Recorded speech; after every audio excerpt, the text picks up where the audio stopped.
бүхэндээ өнөөдрийн мэндийг хүргэе. За өнөөдрийн бичлэгээр та бүхэндээ би одоо миний амьдрал ингээд ойртоо тэгээд тохиолдож байгаа зүйлүүдийг та бүхэнд хуваалцъя гэж бодлоо. Тэгээд би болохоор ойртоо ингээд одоо аюу тийм сандарсан байдалтай тэг гэх юм одоо ингээд амар тийм сэтгэл төгссөн ч юм уу.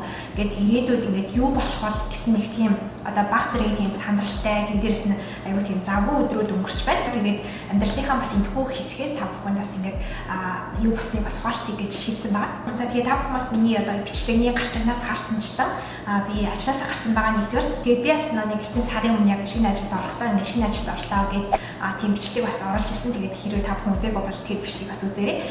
Тэгээд тийм та бүхэн бас яг гайхаж магадгүй тийм ягаад ингээд хэдэн сарын өмнө ингээд одоо шинэ ажилд орчоод тэгээд одоо ингээд ажлаасаа гарсан юм болоо гэд бас гайхаж магадгүй. Тэгээд одоо энэний одоо хариу гэх юм уу тийм ягаад гэдгийг өнөөдрийн бичлэгээр та бүхэнтэйгээ хуваалцах болно. За тэгээд та бүхний мэдээж байгаачлан би өмнө жил бол Тайванд их сургуулаа төгссөн байгаа. Тэгээд хэрвээ одоо ингээд Тайванд их сургуулаа төгсөөд ингээд хэсэг хугацаанд одоо Тайванда ингээд байхыг хүсэх юм бол ерөөхдөө Тайван заавал ажиллах хэрэгтэй байдаг. Тэгээд яг ажиллаад ерөөхдөө ингээд ажлын визтэй болчдөг учраас ерөөхдөө ингээд Тайванд одоо хэсэг хугацаанд үлдэх тийм боломжтой болдог байгаа. Тэгээд би тэр үед болохоор яг ингээд ажлаасаа гарна гэдгийг мэдээд яг ингээд хэд хэдэн газар очиж одоо ярьсанд орсон байгаа. Тэгээд би яг ерөөхдөө 3 газар ярьсанд орсон. Тэгээд та бүхнээс энэ 3-аас одоо ингээд тэнд очиж тэ ярьсанд ингээд ороход ямар байсан гэдэг одоо өөрийнхөө бас багахан одоо туршлагуудаас та бүхэнд бас хуваалцъя гэж бодлоо.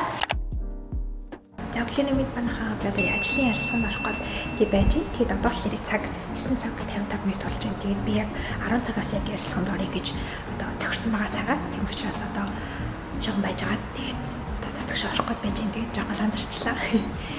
За тэгээд би та бүхэнд яг ярьснаас гарч ирчээ. Тэгээд ямар хөө байсан одоо юу асуусан ч юм уу тэ тэдрийн та бүхэнд хуваалцъя. За амжилт. Энд яг миний маск маань байна. За манайхаа би өнөө өглөө нэг ярьсан орсон шүү дээ. Тэгээд ярьслаас гарч ирээд та бүхэнд сэтгэлээ хуваалцъя тэгээд яг 10 цагаас битээр яг ярьцлаганд одоо ороод гэх юм уу. Бүр 11 хүртэл одоо бараг 1 цаг тэгэж одоо ярьцуулсан. Ярьцуулсан ч яг ингээд тэр одоо ихчил ингээд одоо юм танилцуулаа тий. Манай ажлын гэдэг гээд баах юм яриад тэг би бүр ярьсанд орон бүр амар ядарсан гарч ирсэн.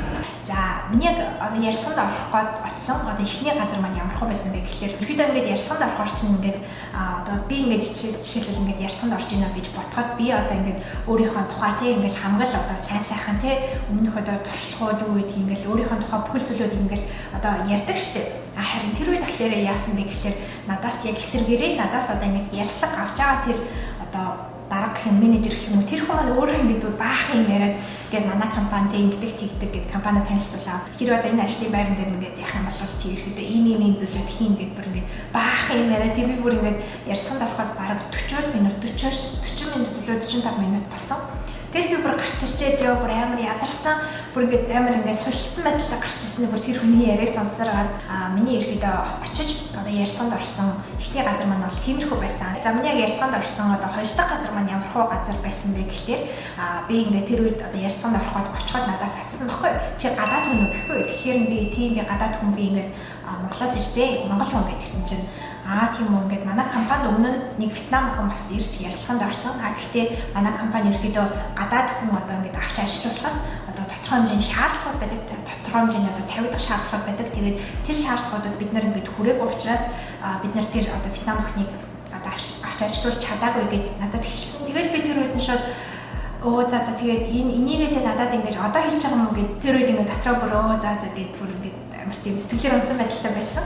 Тэгээд Тайван ирэхэд ингэ ажил хайхад бид нар нөгөө нэг өөрийнхөө одоо мэдээллүүдээ өөрийнхөө CV энтрийг сайт дээр оруулаад байрлуулжтай. Тэгээд тэнгууд одоо зарим компаниуд шууд одоо буцтаад эсвэл мэйлэртэй шууд ингэ компани танилцуулаад манайх ингэ ийм компани тэгээд одоо ийм ажлын байран дээр одоо ингэ хүн дутагдж байна. Тэгээд чи манайд ажиллах хүсэлтэй байна ч юм уу ингээд нэг тийм мэйл хийчихдэг. Тэгээд хэрэг хүсэлтэй байна би ингээд зөвшөөрч байна гэх юм бол шууд ингээд одоо ярилцах цагаа тавлаад тэгэж болдог байгаа. Тэгээд би тэр миний одоо яг хоцсон 2 дахь газар маань ерөөхдөө би тэгэж хоцсон гэж хэлж болно. Тэгээд ингээд 50 ерөөхдөө ажил хайж яхад зарим компаниудаа ингээд шууд одоо залгаад одоо шууд холбогдчихдаг гэж хэлсэн. Тэгээд тэр үед нь болохоор шууд би ингээд 50 хүн биш шүү тий би ингээд монгол хүн би ингээд гадаадаас ирсэн хүн танаа компани ингээд гадаад хүн ажиллах боломжтой мó гэж одоо шууд өөрөө ингээд асуух хэрэгтэй байна гэдгийг бол тэр үед мэдчих авсан.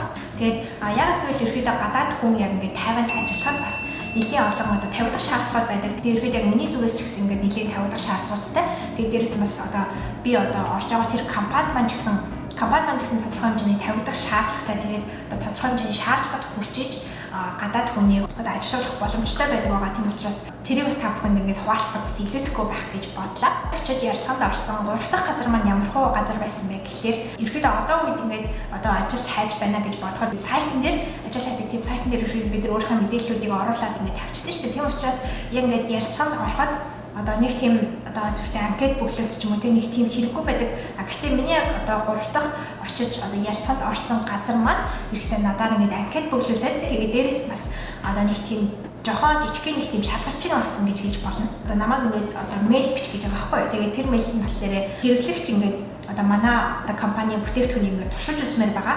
Гэхдээ яг үнэгүй туршиж үзмээр байгаа. Тэгвэл чи ингээд хэрхэн одоо дээд алтан шалтгаан тийм хэрхэн одоо дараач юм ингээд одоо ятгсан маягтай тийм мэйл бичих вэ гэсэн нэг тийм асуулт байсан. Тэгээд намайг ингээд одоо дооронд ингээд заа өгсөн. Тэгээд одоо яг энэ зайд ингээд дараагаа ятгсан байдалтай имэйл одоо бичээрэй гэсэн нэг тийм одоо бяцхан нэг тийм шалгалчиг юм байсан гэж хэлж болно. Тэгээд тэр үйл болохоор надад одоо тэр одоо материалтай анкет тэр одоо асуултуудаа ингээд өгөөд би намайг нэг өрөөнд суулгаад тэгээд за би ингээд 30 минутын дараа орж ирнэ. Тэгээд 30 минутын дараа ингээд тэрийг одоо дуусгасан байх ёстой шүү гэд надад одоо тийм шалгалчиг өгсөн гэж хэлж болно. Тэгэхээр миний амьдралд ирэхэд яг ойртоо тохиолдсон зүйлүүд гэвэл одоо эднэр байна. Тэгээд бас ойртоо бас нэлийн ингээд сандралтай тий төгссөн одоо ингээд ирээдүйд юу болох болоо яах болоо би ингээд тайвандаа үлдэх юм болоо эсвэл буцах юм болоо тий гэсэн нэг тийм амар тийм төгссөн байдалтай одоо өдөр хоногуд өнгөрлөө. Миний ажлаасаа гарах болсон шалтгаан маань гэх юм бол ерөөдөө одоо хоёр шалтгаан байгаа. Тэгээд эхний шалтгаан гэх юм бол би ерөөдөө миний визийн асуудлаас болоод тэгээд би ерөөдөө ажлаасаа гарахаар шийдсэн байгаа. Хоёрдугаар нь гэх юм бол би ерөөдөө тэр газраа одоо ингээд юу мэрч ингээд хийдгээ хийцэн тэгээд одоо суртгаа одоо тэр газраас ингээд суртгаа сурцсан тэгээд тэр газраас одоо арай өөр нэг тийм хүрээллийн хүмүүстэй ингээд танилцах ёстой юм байж мөн гэдэг ч юм нэг тиймэрхүү бодлоод ингээд надад тэр үед агих орж ирсэн учраас ерөөдөө одоо энэ хоёр шалтгааны үүднээс би ажлаасаа гарахаар шийдсэн байгаа. Тэгээ би бас бичлэгийнхаа эхэнд одоо хийсэнчлэн тайван нэг хэсэг хугацаанд одоо үлдэхийг хүсвэл энд одоо ажиллах хэрэгтэй байдаг. Тийм учраас би одоо ингээд ирээдүйд яг юу болохыг бас өөрөө сайн хэлж мэдэхгүй байна. Тэгээ би яг нэг өдөр ингээд бодсон байхгүй. Угаасаа бид нар одоо 30 настай ч юм уу ингээд 40 настай болоод ирэхлээр угаасаа ингээд хийх зүйлүүд тодорхой. Тэгээ дээрээс нь агиох их одоо хариуцлага одоо нуруунд дээр үүрэнч гэдэг юм үү тиймэрхүү зүйлээр агиох болох байхаа. Тийм учраас яг энэ одоо гоё дөнгөж сургуулаа төгссөн ч юм уу эсвэл сургуулаа төгсөж байгаа эсвэл ингээд дөнгөж 20 дэд байгаа энэ насан дээрээ тий ирээдүйд ингээд тодорхойгүй байгаа шүү дээ. Яг тэгээд энэ үеэр бид нар ингээд аюугаа enjoy хийх хэрэгтэй юм байна гэсэн их тийм бас бодол орж ирсэн. Тэгээд та бүхэнд яаж гэсэн үнийг бас хуваалцаад байгаа гэж бодлоо. За энэ өдрийн бичлэг маань энэ хүрээд өндөрлөө. Тэгээд ирээдүйд юу болохыг би бас сайн хэлж мэдэхгүй байна. Тэгээд та бүхэн бас миний YouTube сувгтаа бас хамт байгаарай. Би бас дараачихан бичлэгээр эсвэл магадгүй дараагийн бичлэгээрээс та бүхэнд хуваалцсан магадгүй. Тэгээд өнөөдрийн бичлэгтээ маань хамтаасан та бүхэнд маш их баярлалаа. Тэгээд бүгдээрээ дараачихан бичлэгээр уулзцгаая.